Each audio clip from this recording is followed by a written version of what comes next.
حسبنا الله ونعم الوكيل، نعم المولى ونعم النصير.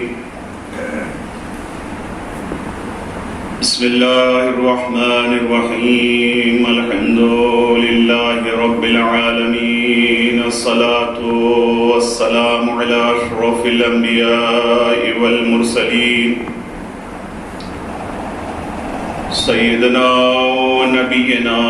وشفيعنا وحبيب قلوبنا وطبيب نفوسنا،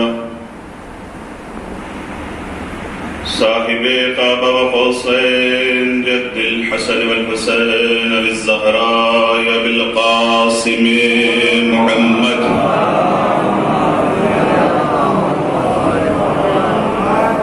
وآله الطيبين الطاهرين المعصومين المنتخبين المنتجبين، واللعنة الدائمة على أعدائهم وغاصب حقوقهم ومنكر فضائلهم من الآن إلى قيام يوم الدين.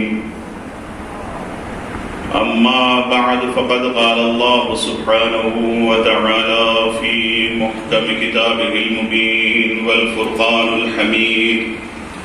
وهو أصدق القائلين وقوله الحق. بسم الله الرحمن الرحيم. يا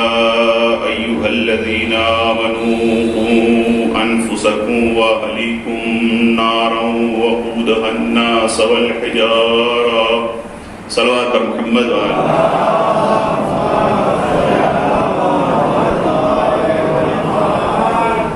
قبل اس کے قصۂ کریمہ کی ذیل میں کچھ عرض کروں. ایک مرتبہ سورہ حمد اور 3 مرتبہ سورہ اخلاص کی تلاوت فرما کر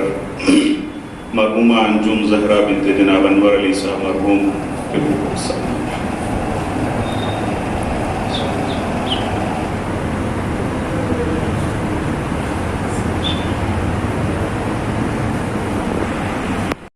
شریعت نے دیا ہے،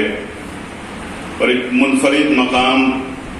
ماں کو اسلام نے عطا کیا. انسانی زندگی کی عاطفی زندگی میں بھی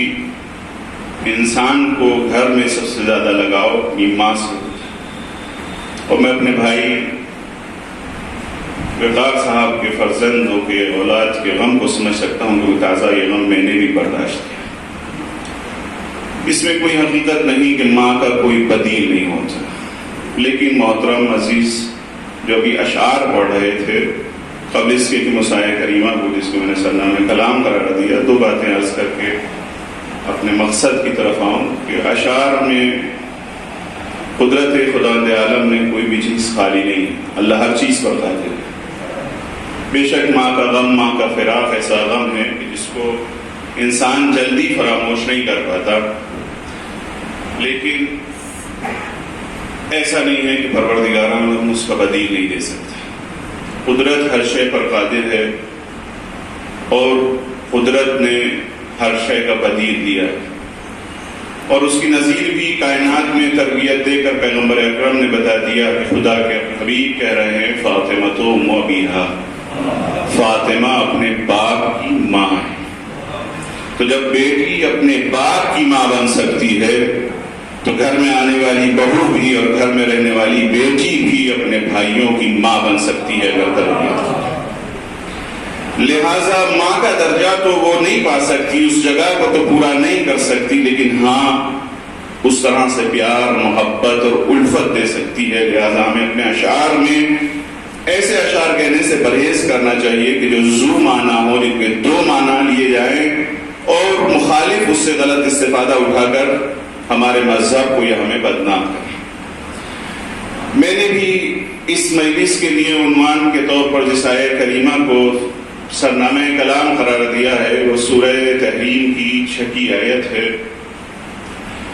جس میں پروردگار عالم بھی اسی خلا کو پورا کرنے کے لیے ہمیں حکم دے رہا ہے کہ اگر ہم یہ چاہتے ہیں کہ ہمارا عزیز ہم سے کوئی جدا ہو جائے، اور اگر ہمیں اس کی کمی کا احساس نہ ہو، تو ہم اپنے گھر میں ایسی تربیت کریں کہ ہمارے پسماندگان اس کی جگہ کو لے لیں. حکم پروردگار ہو رہا ہے یا ایھا الذین آمنوا قوا انفسکم واہلیکم نارا وقودھا الناس والحجارہ. اے اہل ایمان، تم اپنے نفس کو اور اپنے اہل کو محفوظ رکھو اس آگ سے کہ جس کا ایندھن پتھر اور انسان ہے. خداوند عالم اس آیہ کریمہ میں ہمیں تربیت نفس اور اپنے گھر کی تربیت کا حکم دے رہا ہے کہ ہم اپنے گھر کو تربیت دیں، اپنے نفس کو بچا کر رکھیں تاکہ ہم جہنم کا ایندھن قرار نہ پائیں. اور اس آیہ کریمہ میں پروردگار عالم کا خطاب تمام افراد سے نہیں ہے، بلکہ شرط یہ ہے اگر کوئی جہنم کی آگ سے بچنا چاہتا ہے تو سب سے پہلی شرط یہ ہے کہ وہ صاحب ایمان. ارشاد ہو رہا ہے یا ایھا الذین آمنوا، اے وہ لوگوں کے جو ایمان لے کر آئے. صاحبان ایمان سے خطاب کر کے پروردگار عالم کہہ رہا ہے کہ وہ لوگ کے جو ایمان لے کر آئے. تو فعل امر ہے، فعل امر عربی میں کسی بھی حکم کے واجب فعل کو انجام دینے کے لیے کہا جاتا ہے، مستحب کے لیے بھی استعمال ہوتا ہے، لیکن جو پہلے معنی ہے اس کے وہ وجوب کے، یعنی واجب ہے ہر انسان کے اوپر کہ وہ اپنے نفس کو اور اپنے خانوادے کو، اپنے گھر والوں کو جہنم کی آگ سے محفوظ رکھے. کیونکہ اہل ایمان سے خداوند عالم نے خطاب کیا ہے تو انسان کی حقیقت بھی خداوند عالم بتا رہا ہے کہ انسان وہی اہل ایمان ہے، وہی صاحب ایمان ہے کہ جس کا آخرت پر بھی یقین ہو. اس لیے ہی جب ہم کسی مرحوم کے انتقال کی صدا سنتے ہیں، خبر سنتے ہیں، آواز سنتے ہیں، ہمیں اطلاع ملتی ہے تو سب سے پہلے جو جملہ ہماری زبان پر آتا ہے انا للہ و انا الیہ راجعون، کہ ہم اسی کی طرف سے آئے تھے اور اسی کی طرف ہمیں پلٹ کر جانا ہے. ہم اپنا رشتہ بتا رہے ہیں کہ ہماری حقیقت یہ ہے کہ ہم ادھر سے آئے تھے اور ادھر ہی پلٹ کر جانا ہے. اس آیہ کریمہ میں پروردگار عالم اہل ایمان کو بتا رہا ہے کہ تم اس لیے تربیت دو اپنے نفس کو اور اپنے اہل خانہ کو جو تمہیں پلٹ کر اسی کی بارگاہ میں جانا ہے، تمہیں پلٹ کر اسی اللہ کے حضور میں جانا ہے کہ جس نے تمہیں اس کائنات میں بھیجا. کہیں ایسا نہ ہو کہ تم اپنے نفس کو اور اپنے اہل کو جہنم کی آگ سے نہ بچا سکو اور تم خود آگ کا، جہنم کی آگ کا ایندھن قرار پا جاؤ. اس آیہ کریمہ میں پروردگار عالم نے بڑے ہی لطیف نقطے کی طرف اشارہ کیا ہے کہ وہ معاشرہ کی جو بے تربیت ہوتا ہے، وہ انسان کی جو بے تربیت ہوتا ہے، وہ انسان کے جس کے گھر میں تربیت نہیں پائی جاتی،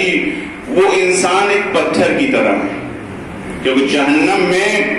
کہہ رہے وقودھا الناس والحجارہ، جس کا ایندھن جو ہے وہ پتھر بھی ہیں اور انسان بھی ہوں گے. خداوند عالم یہ اشارہ کر رہا ہے کہ جس طرح پتھر بے جان ہوتا ہے، وہ وجود تو رکھتا ہے لیکن وہ بے جان ہوتا ہے، اسی طرح انسان اگر معاشرے میں بلا تربیت ہو تو وہ زندہ تو ہوتا ہے لیکن زندہ ہو کر مردہ ہوتا. لیکن اگر انسان با تربیت ہو، تربیت یافتہ ہو تو دنیا سے چلا جاتا ہے لیکن اس کے باقیات الصالحات اس کے گواہی دیتے ہیں کہ انسان با اخلاق تھا، با تربیت تھا، با ضمیر تھا، با اسلام تھا. لہذا خداوند عالم سب سے پہلے جس طرح پیغمبر اکرم صلی اللہ علیہ وآلہ وسلم کو حکم دیا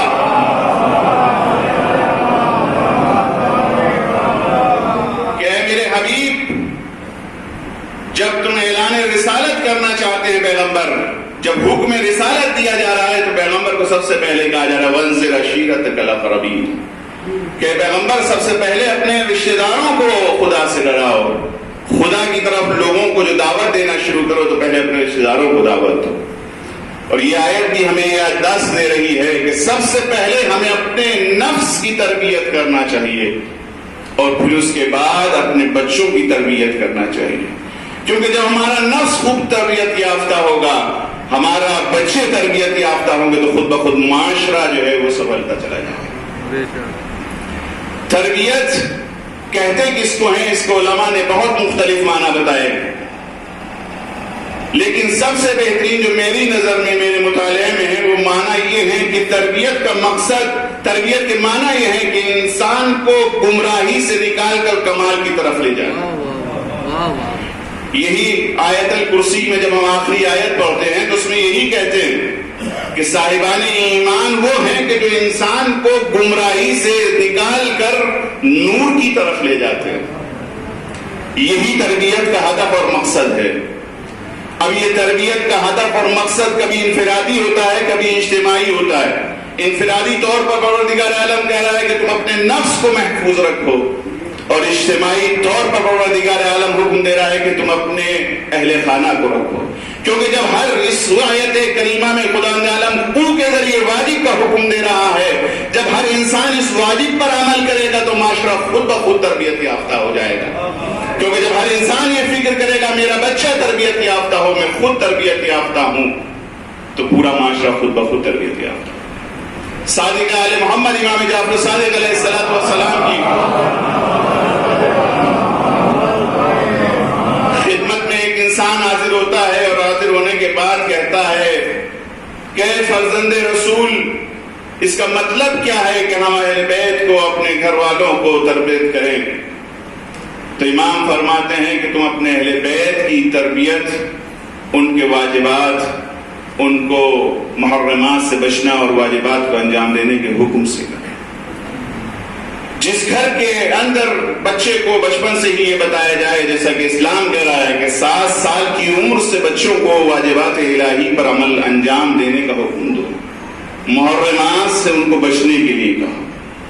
تاکہ بچہ 7 سال کی عمر سے جب تربیت پائے گا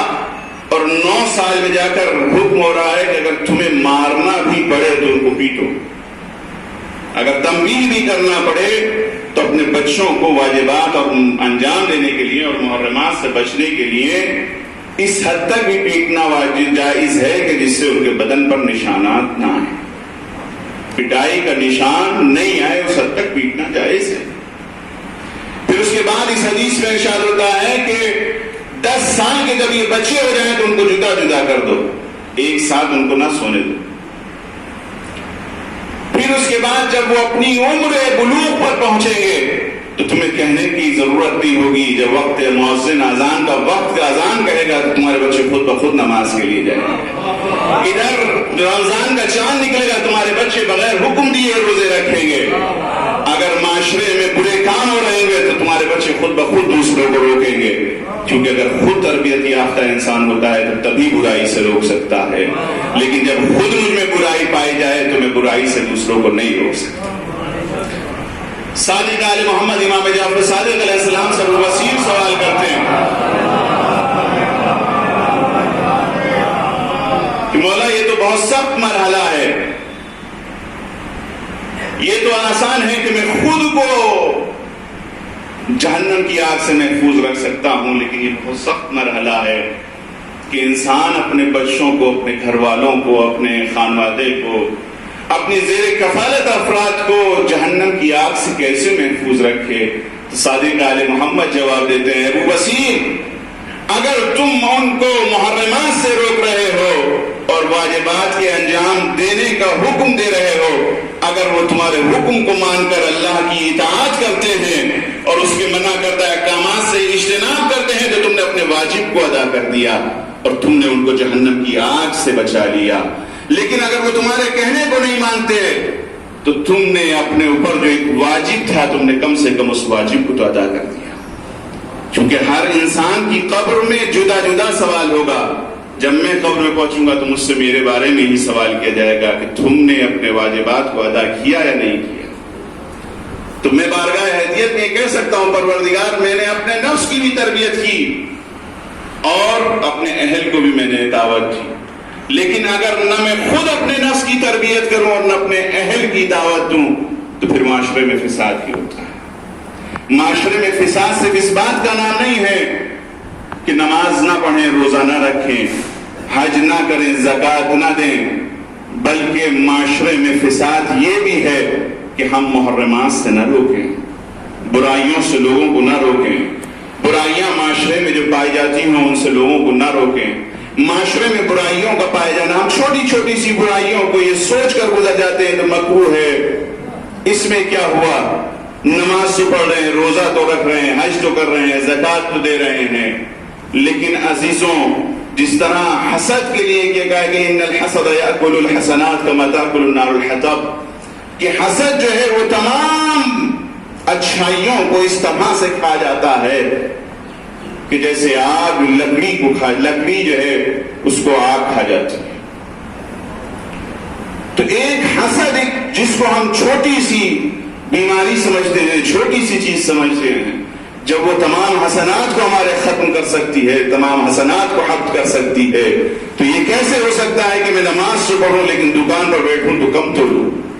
یہ کیسے ہو سکتا ہے کہ میں نماز تو پڑھوں, روزہ تو رکھوں لیکن سود لوں؟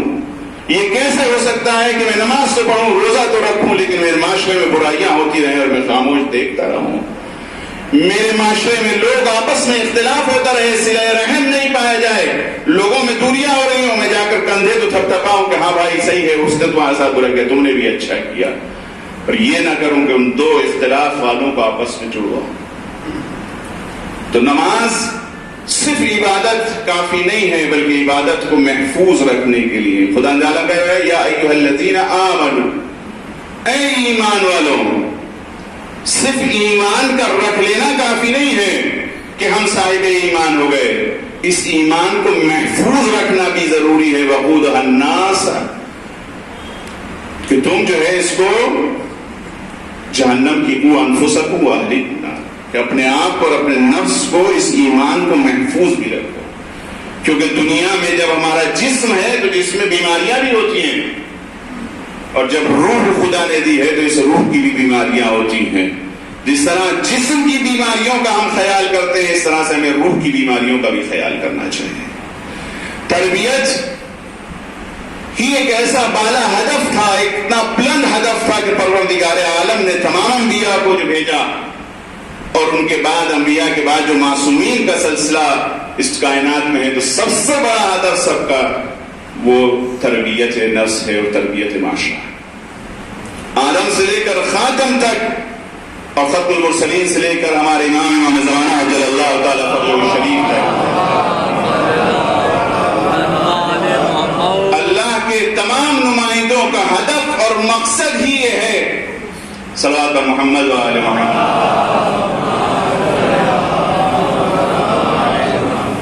کہ وہ تربیت کرے.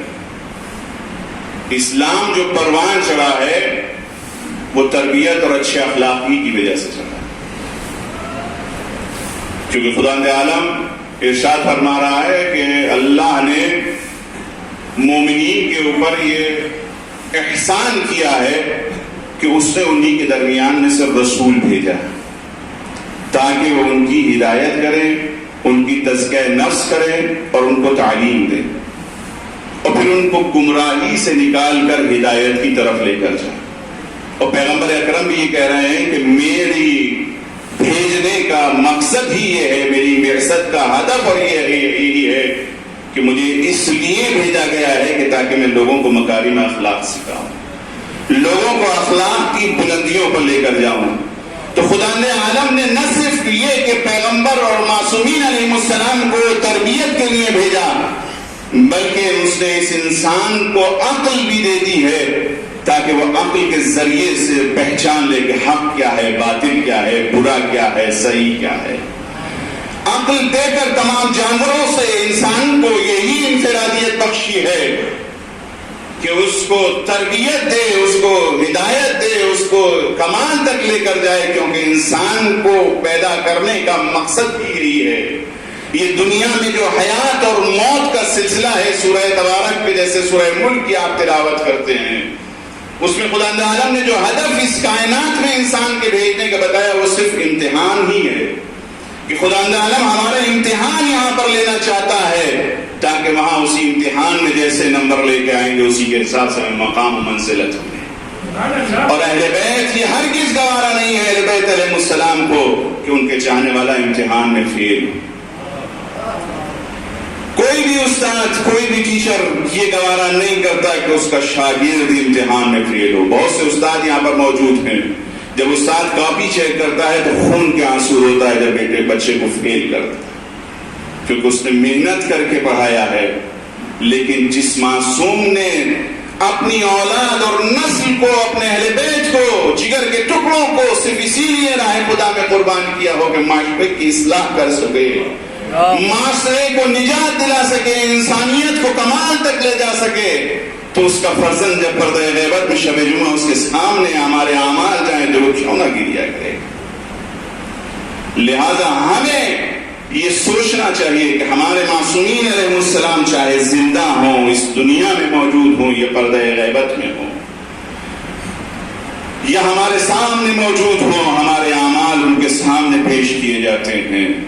اور ہمارے استاد وہی ہیں، ہمارے امام وہی ہیں، ہمارے رہبر وہی ہیں. تو جس طرح ایک اولاد یہ چاہتی ہے کہ میرے عمل سے میرے باپ کو کوئی اذیت نہ ہو، تو وہ باپ کی جس کو رسول کہہ رہے ہیں کہ تم علی پوری امت کے باپ ہو، علی میں پوری امت کا باپ ہوں، جب اس کی اولاد اور اس علی کے سامنے ہمارے اعمال جائیں تو وہ وقت کا امام گریہ نہ کرے. یہ ہمارے ایک صحیح اور کوشش ہونا چاہیے. تربیت کی اتنی عظمت اور اہمیت ہے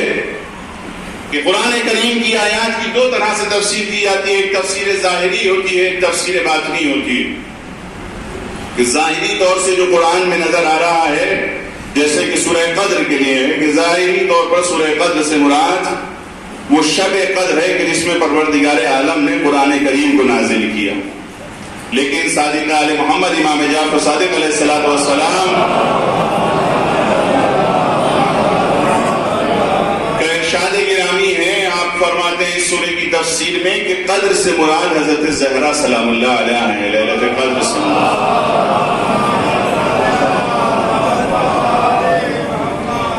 تو قرآن کریم کی آیت کریمہ ہے کہ جس میں ارشاد ہو رہا ہے، غالباً سورہ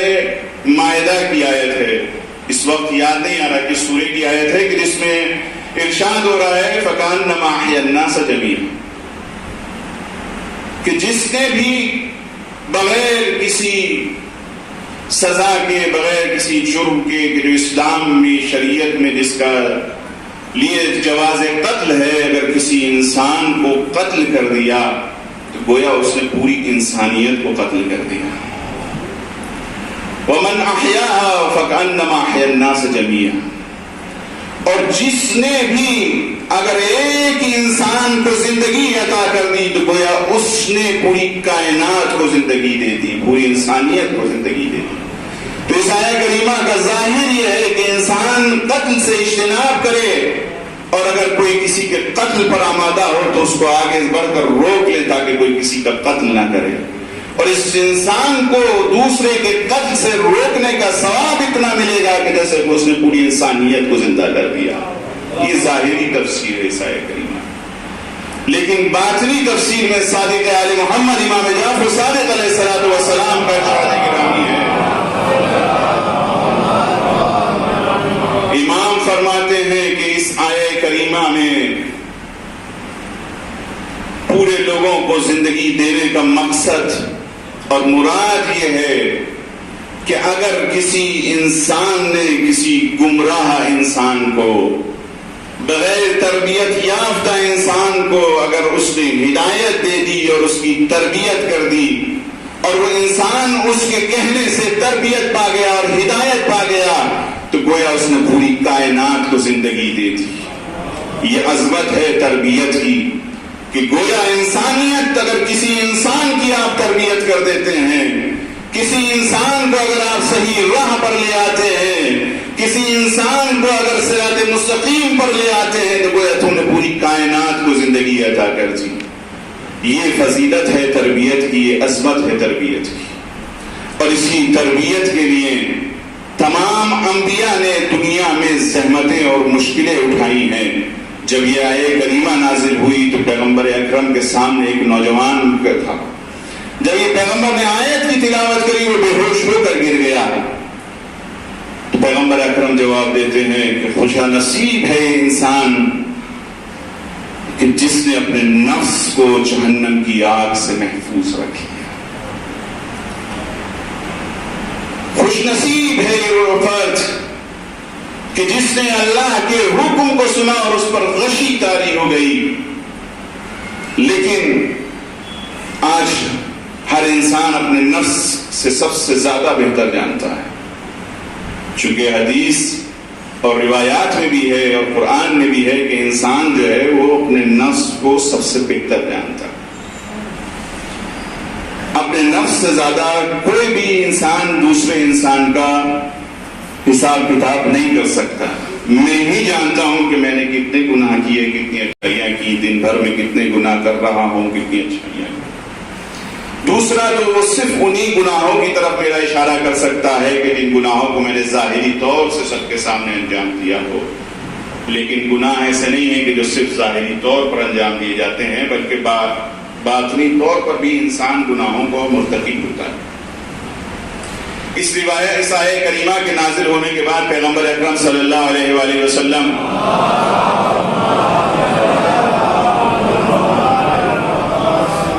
گلیوں سے گزر رہے تھے اور چھوٹے چھوٹے بچوں کو گلی میں پیغمبر نے کھیلتے ہوئے دیکھا. پیغمبر بیٹھ جاتے اور بیٹھنے کے بعد پیغمبر رونے لگتے. جب پیغمبر گریہ کرنے لگتے ہیں تو آپ کے ساتھ جو اصحاب موجود تھے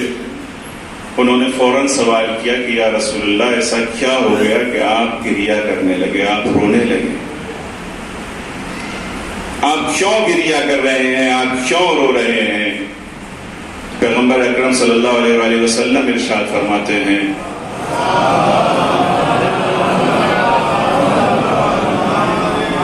کہ جو میں دیکھ رہا ہوں وہ تم نہیں دیکھ رہے. میں دیکھ رہا ہوں کہ آخری زمانے میں میری امت کے افراد، میری امت کے ماں باپ اپنی اولاد کے لیے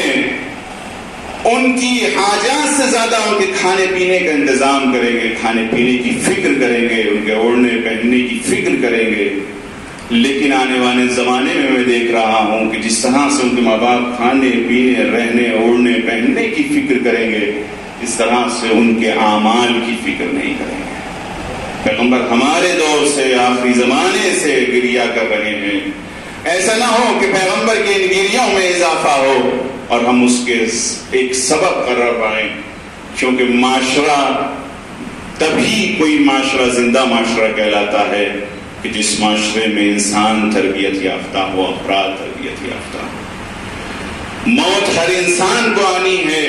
اور ہر انسان کو حساب و کتاب بھی دینا ہے. لیکن ہر انسان کا اس آیہ کریمہ کے مطابق فریضہ یہ ہے کہ وہ اپنے نفس کو بھی اس جہنم کی آگ سے بچائے اور اپنے عزیز و اقارب کو بھی جہنم کی آگ سے بچائے. کیونکہ معاشرے کی اصلاح ایک اتنا عظیم عمل تھا کہ حسین مظلوم کربلا نے بھی اپنے قیام کا ہدف اور مقصد اصلاح معاشرہ قرار دیا. امام حسین جو اس وقت دین کو بچانے کے لیے جا رہے تھے تو دین میں جو خرابی اور دین میں جو مشکل آئی تھی وہ معاشرے میں فساد تھا، معاشرے میں برائیوں کا پائے جانا تھا، معاشرے سے امر بالمعروف اور نہی عن المنکر کا اٹھ جانا تھا.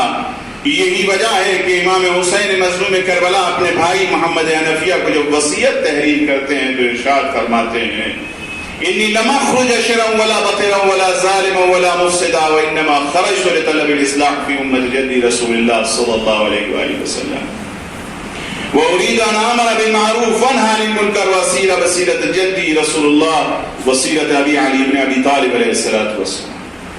کہ میرے بھائی نہ میں خون ریزی فتنہ و فساد کے لیے نکل رہا ہوں، نہ میں قتل و غارت گری کے لیے نکل رہا ہوں، نہ میں خون ریزی کے لیے نکل رہا ہوں، بلکہ میرے نکلنے کا مقصد صرف اور صرف یہ ہے کہ میں اصلاح معاشرہ چاہتا ہوں، اپنے نانا کی امت کی اصلاح چاہتا ہوں. چاہتا یہ ہوں کہ میں لوگوں کو امر بالمعروف اور نہی عن المنکر کروں، اپنے نانا اور اپنے بابا علی مرتضیٰ کی سیرت پر گامزن رہا. جس معاشرے سے سیرت علی بن ابی طالب اور سیرت رسول اللہ کو ختم کر دیا جاتا ہے، جس معاشرے سے امر بالمعروف اور نہی عن المنکر کو ختم کر دیا جاتا ہے، وہ معاشرہ ایک حسین کا منتظر ہوتا ہے. اور فرزند زہرا وہ معاشرہ کہ جس کا امام فرزند زہرا آج بھی پردہ غیبت میں ہو، اس معاشرے میں تو ہرگز ایسا نہیں ہونا چاہیے کہ وہ معاشرہ اصلاح کی ضرورت ہو. اس معاشرے میں فساد پایا جائے، اس معاشرے میں برائیاں پائی جائیں۔ یہ مجلسیں جتنی بھی ہمارے ہاں مجلسیں کی جاتی ہیں، تمام مجالس کا ہدف اور مقصد صرف اور صرف یہی ہوتا ہے کہ ان کے ذریعے سے معاشرے کی اصلاح۔ لیکن یہ مجلسیں تو ہوتی رہیں، پروگرام تو ہوتے رہیں، یہ ایصال ثواب مرحومین کے لیے تو ارسال کرتے رہیں، لیکن ہمارے اندر کوئی تبدیلی نہیں آئے، ہمارے اندر کوئی چینجنگ نہیں آئے، تو ان مجلسوں سے کوئی فائدہ نہیں۔ کیونکہ جس طرح نماز کو پڑھتا رہے انسان لیکن نماز پڑھنے سے انسان میں تبدیلی نہیں آئے، اسی طرح سے اگر انسان مجلسیں برپا کرتا رہے، مجلسوں میں آتا رہے، مجلسوں کا انعقاد کرتا رہے، لیکن ہماری زندگی اس کی کوئی تبدیلی اور کوئی چینجنگ نہیں آئے، بلکہ اس کا اخلاق بد اخلاق ہو، کردار بد کردار انسان ہو، تو نہ جس طرح اس نماز کا کوئی فائدہ ہے، اسی طرح سے اس مجلس کا بھی کوئی فائدہ نہیں۔ جس طرح نماز انسان کو برائیوں سے روکتی ہے، اسی طرح سے یہ مجلس بھی ہمیں برائیوں سے روکتی ہے۔ اس مجلس میں آنے والا بھی برائیوں سے دور اسی طرح سے ہونا چاہیے جس طرح سے نماز سے برائیوں سے دور ہونا چاہیے، نماز پڑھنے کا۔ معاشرے کو جس طرح سے ہر برائی کو دور رکھنا چاہیے، معاشرے کو جس طرح سے اس معاشرے کو کہ جس میں نماز، روزہ، حج و زکوٰۃ ہوتا ہو، اسی طرح سے اس معاشرے میں بھی کہ جس میں دونوں کام انجام دیے جاتے، نماز بھی پڑھی جاتی ہو، مجلس بھی برپا کی جاتی ہو، تو اس معاشرے کے لیے یہ شایان شان نہیں ہے کہ اس معاشرے میں برائیاں پائی جائیں۔ اور معاشرے کی برائیوں کو کبھی بھی مجلسوں کے ذریعے سے یا جلوسوں کے ذریعے سے صرف ختم نہیں کیا جا سکتا، بلکہ جب تک ہم خود اپنے اندر تبدیلی نہیں ہے۔ کیونکہ اللہ جو ہے وہ کسی بھی سنت میں کوئی تبدیلی نہیں کرتا، کسی بھی قوم کی تقدیر کو نہیں بدلتا، الا کہ خود وہ قوم اپنی تقدیر کو بدلے۔ قرآن میں خدا نے حکم دے دیا ہے کہ تم اپنے نفس کو اور اپنے اہل کو جہنم کی آگ سے بچاؤ۔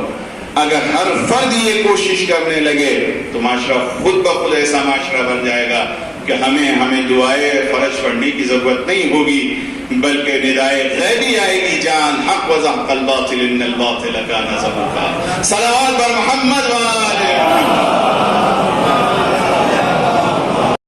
مرضات اللہ واللہ رؤوف بالعباد۔ کہ لوگوں میں سے بہت سے لوگ ایسے ہیں کہ جو اپنے نفس کو راہ خدا میں بھیج دیتے ہیں، اور اللہ رؤوف ہے اپنے بندوں کو۔ تو جب اگر تربیت کی جائے تو پروردگار عالم نفسوں کو خرید لیتا ہے، اگر تربیت اچھی کی جائے تو پروردگار عالم انسان کو اس منزل پر پہنچا دیتا ہے کہ تیرا نفس میرا نفس ہے، تیرے ہاتھ میرے ہاتھ ہیں، تیرا چہرہ میرا چہرہ ہے۔ انسان کو اس منزل پر پہنچا دیتا ہے کہ اس انسان کا اگر تذکرہ کیا جائے تو تذکرہ کرنا بھی عبادت ہوتا ہے، انسان کے چہرے کی طرف بھی دیکھنا عبادت ہوتا ہے۔ جس رسول نے اس علی کی ایسے تربیت کی ہو، وہ رسول یہ کیسے گوارا کر سکتے ہیں کہ اس علی کے چاہنے والے اس علی کے بتائے ہوئے راستے پر نہ چلے؟ اس میں کوئی شک نہیں کہ ہم علی نہیں بن سکتے۔ یہی وجہ ہے کہ مولا کائنات علی بن ابی طالب نے ارشاد فرمایا تھا کہ اے بزرگ، ہرگز تم علی نہیں بن سکتے، لیکن میری تم مدد اس بات میں کرو کہ تم یہ تو کوشش کرو، کم سے کم علی بننے کی کوشش کرو۔ علی ہمیں بتا رہے ہیں کہ ہمارا آئیڈیل کیسا ہونا چاہیے، ہمارا آئیڈیل اتنا بلند ہونا چاہیے کہ ہم اس تک اگر نہ بھی پہنچ سکیں تو کم سے کم ہماری کوشش تو